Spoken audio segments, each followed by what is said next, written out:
അപ്പോൾ ഈ വീഡിയോ എന്ന് പറയുമ്പോൾ അഡ്വാൻസ് മെത്തേഡ് മുന്നേ അറിയണവർക്കുള്ള വീഡിയോ അല്ല. അപ്പോൾ പുതിയതായിട്ട് F2L അഡ്വാൻസ് മെത്തേഡ് പഠിക്കാൻ ആഗ്രഹമുള്ളവർക്ക് വേണ്ടിയിട്ടുള്ള കുറച്ച് കാര്യങ്ങളാണ് ഞാൻ കഴിഞ്ഞ വീഡിയോയിൽ ഞാൻ കുറച്ച് കാര്യങ്ങൾ പറഞ്ഞിട്ടുണ്ടായിരുന്നു. റൈറ്റ് സ്റ്റിക്കർ അതുപോലെ തന്നെ ലെഫ്റ്റ് സ്റ്റിക്കർ. അപ്പോൾ ഇന്ന് ഞാൻ പറയാൻ പോകുന്നത് വെച്ചാൽ ഈ സിറ്റുവേഷനാണ്. ഈ സിറ്റുവേഷൻ എന്ന് പറയുമ്പോൾ വൈറ്റ് സ്റ്റിക്കർ മേലെ വന്നിട്ടുള്ള സിറ്റുവേഷനാണ്. അപ്പം തന്നെ ഇതിൻ്റെ എഡ്ജ് എന്ന് പറയുമ്പോൾ ഇതിൻ്റെ അടുത്ത് തന്നെ ഉണ്ട്. ഒന്നെങ്കിൽ നിങ്ങൾക്ക് ഈ അൽഗോരിതം അപ്ലൈ ചെയ്യുക, അല്ലെങ്കിൽ നിങ്ങൾ ഫോളോ ചെയ്താൽ മതി ഞാൻ എങ്ങനെ ചെയ്യേണ്ടതെന്നുള്ളത്. അപ്പോൾ എന്താണെന്ന് വെച്ച് കഴിഞ്ഞാൽ ഇപ്പോൾ ഇവിടെ നോക്കി വെച്ചെങ്കിൽ ബ്ലൂവും ഇവിടെ സെയിം ആണ്. അപ്പോൾ തന്നെ ഓറഞ്ചും ഇങ്ങനത്തെ ഒരു സിറ്റുവേഷൻ. അപ്പോൾ ഇതിങ്ങനെ വന്നു കഴിഞ്ഞാൽ നമ്മൾ ചെയ്യണമെന്ന് വെച്ചാൽ ഈ വൈറ്റ് ഇവിടെ കൊണ്ടുവരിക. അപ്പോൾ ഇവിടെ കൊണ്ടുവരാൻ വേണ്ടിയിട്ട് ഈ വൈറ്റ് ഇവിടെ തന്നെ വരണം കേട്ടോ. അപ്പോൾ എന്ത് ചെയ്യണമെന്ന് വെച്ചാൽ നമ്മൾ ഇത് ഇവിടേക്ക് നീക്കുക, ഇത് ഇങ്ങോട്ട് കൊണ്ടുവരിക അടിയിൽ വെക്കുക. അപ്പോൾ എന്തായി വൈറ്റ് ഇവിടെ വന്നു. പിന്നെ നമ്മൾ ഈ എഡ്ജ് ഇവിടെ കൊണ്ടുവരണം. ഇവിടെ കൊണ്ടുവരാൻ വേണ്ടിയിട്ട് നമ്മൾ ജസ്റ്റ് ഇങ്ങോട്ട് നീക്കുക, ഇത് അടിക്കായി കഴിഞ്ഞാൽ ഇത് ഇവിടെ വന്നു.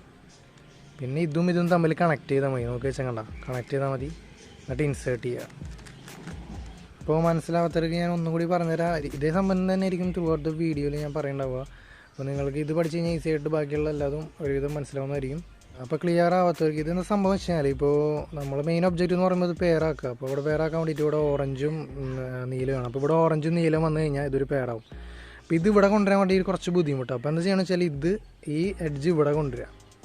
അതിനാണ് നമ്മളിതൊക്കെ ചെയ്തത്. അപ്പോൾ ഈ വൈറ്റ് ഇവിടെ കൊണ്ടുവരണം. വൈറ്റ് ഇവിടെ കൊണ്ടുവരാന്ന് പറയുമ്പോൾ ഇവിടെ കൊടുന്നു, എന്നിട്ട് ഇത് ഇവിടെ കൊടുന്നു. ഇവിടെ നോക്കി വെച്ചെങ്കിൽ ഇതിങ്ങോട്ട് നീക്കി വെച്ചെങ്കിൽ ഓറഞ്ച് ഇവിടെ കണക്റ്റ് ആവും, നീല ഇവിടെ കണക്റ്റ് ആവും. അങ്ങനെയാണ് ഒരു പേര് സംഭവിക്കുന്നത്. അപ്പോൾ നമ്മളിത് ലോജിക്കായിട്ട് ചിന്തിച്ചിട്ട് ചെയ്ത് കഴിഞ്ഞാൽ ഈ സൈഡ് ചെയ്യാൻ വേണ്ടിയാണ്. ജോയിൻ ചെയ്ത് കഴിഞ്ഞാൽ നമ്മളെന്ന് ചെയ്യണമെന്ന് വെച്ചാൽ ഇത് സാധാരണ ഇവിടെ പോയിണ്ടാവും, എല്ലാം പോയിണ്ടാവും, അത് തിരിച്ചു കൊണ്ടുവരിക. ഇവിടെ പോയിണ്ടാവും, അതും ഇവിടെ തിരിച്ചു കൊണ്ടുവരിക. അപ്പോൾ ഇത് ഫാസ്റ്റിൽ ചെയ്യിച്ചെങ്കിൽ സോൾവായി. ഇതേ സംഭവം തന്നെ മിററായിട്ട് വന്നു കഴിഞ്ഞാൽ ഇപ്പോൾ ഇതിവിടെ നോക്കി വെച്ചെങ്കിൽ നമ്മളെ മിററായിട്ടാണ് വന്നിരിക്കുന്നത്. ഈ 3 കോർണറും സോൾവ് ആയിട്ടുണ്ട്, 3 F2L.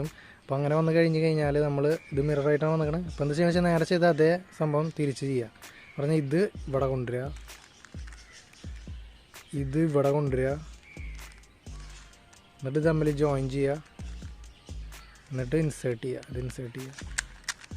പിന്നെ അടുത്തൊരു എളുപ്പത്തിൽ ചെയ്യാൻ പറ്റുന്ന സിറ്റുവേഷൻ എന്ന് പറയുമ്പോൾ ഇങ്ങനെ നേരത്തെ അതേ സിറ്റുവേഷൻ തന്നെ, പക്ഷേ ഇവിടെ കുറച്ച് വ്യത്യാസമുണ്ട്. കാരണം വെച്ചാൽ നമ്മൾ നേരത്തെ നീല സെയിം ആയിട്ട് കണ്ടു, ഇതങ്ങനെയല്ല, ഇത് ജസ്റ്റ് ഓപ്പോസിറ്റ് ആയിട്ടാണ് ഇരിക്കുന്നത്. അപ്പോൾ ഇതിങ്ങനെ വന്നു കഴിഞ്ഞാൽ മേലെ വൈറ്റ് സ്റ്റിക്കർ വന്നു കഴിഞ്ഞാൽ എന്താ ചെയ്യണമെന്ന് വെച്ചാൽ ഇതുപോലത്തെ പൊസിഷനിൽ പിടിക്കുക.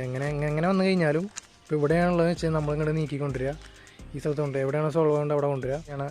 അപ്പോൾ ഇവിടെ ഇങ്ങനത്തെ സിറ്റുവേഷൻ വന്നു കഴിഞ്ഞാൽ നമ്മൾ സാധാരണ ബേസിക്കലി ചെയ്യണ പോലെ ചെയ്താൽ മതി. ജസ്റ്റ് തമ്മിൽ സ്പ്ലിറ്റ് ചെയ്യുക. അപ്പോൾ സ്പ്ലിറ്റ് ചെയ്യാൻ വേണ്ടിയിട്ടുള്ള MT സ്ലോട്ട് എന്ന് പറയുന്നത് ഇത് മാത്രമാണ്. ഇവിടെ നമ്മൾ 3 ഓൾറെഡി സോൾവ് ആണ്. അപ്പോൾ എന്താ ചെയ്യണമെന്ന് വെച്ചാൽ ഇത് വെച്ചിട്ട് മാത്രം നമ്മൾ സ്പ്ലിറ്റ് ചെയ്യാൻ പാടുള്ളൂ. അപ്പോൾ ഇതിങ്ങനെ സ്പ്ലിറ്റ് ചെയ്യുക, ഇത് വെച്ചിട്ട് സ്പ്ലിറ്റ് ചെയ്യുക, നേരെ ഇങ്ങനെ കൊണ്ടുവരിക.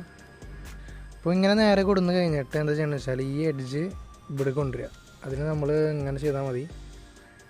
ഇത് നീക്കുക, U വെച്ച് നീക്കുക, ഇത് ഇവിടെ അടി കൊണ്ടുവരിക, എന്നിട്ട് ഇത് തമ്മിൽ ജോയിൻ ചെയ്യുക. അപ്പോൾ ജോയിൻ ചെയ്ത് കഴിഞ്ഞാൽ ഇവിടെയൊക്കെ പോയിട്ടുണ്ടാവും, അതൊക്കെ തിരിച്ച് സോൾവ് ചെയ്ത് കൊണ്ടുവരിക. അപ്പോൾ ഇത് ഫാസ്റ്റിൽ ചെയ്യിച്ചെങ്കിൽ